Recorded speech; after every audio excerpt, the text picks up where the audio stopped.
Sometimes it actually pays to fail. Why?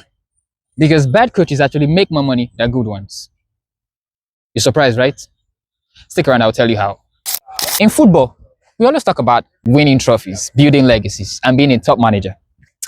But behind the scenes, there's a financial reality most fans don't understand. Winning trophies is great, but getting sacked might even be better for your bank account as a coach. Let me explain something simple to you. Top managers don't just sign contracts, they sign protected contracts. When a club hires a manager, they give them a fixed salary, a contract length of 3 to 5 years, and a compensation clause.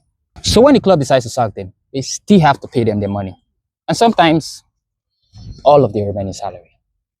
Now let's take Jose Mourinho for example.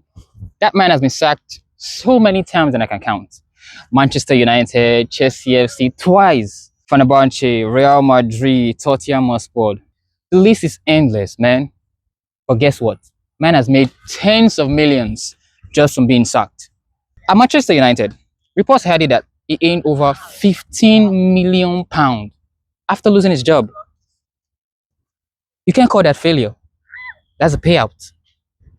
Now let's look at Antonio Conte. Man won the league with Chelsea, but still got sacked the following season. Crazy, right? But regardless, man went home with a lot of money in compensation. But that was after a legal dispute. Even at Tottenham, he still got sacked. Well, compensation as usual. So in conclusion, regardless of the result, whether it drops or remains the same, once you get sacked, you still have to be paid compensation. Graham Potter is another perfect case study.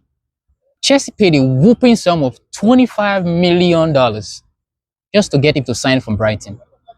And after 7 months of failing, they had to pay him another $16 million to get him to leave. Graham Potter earned in less than a year what managers spend decades in winning trophies had to earn. So, I think I'd rather lose than win as a coach though. You might want to ask, why does this keep happening? Well, it comes down to 3 things. 1, risk protection. 2, negotiation power. 3, club pressure. Coaches take risk joining unstable clubs at the moment. Secondly, negotiation power. Coaches and their agents negotiate a very good exit clause before signing any contract. And 3, clubs are under huge pressure to get results early. So they don't actually mind sacking a manager before the contract expires, even if it costs money. So here's the irony. The worse your result go as a coach, the faster your payout. Because you can spend 3 years as a manager grinding for success. Or you can spend 6 months with very bad results and get most of your money, if not all of it. So trust me when I say, failure actually pays. I might be a bad coach one day. So when you see a manager getting sacked, don't feel bad for him.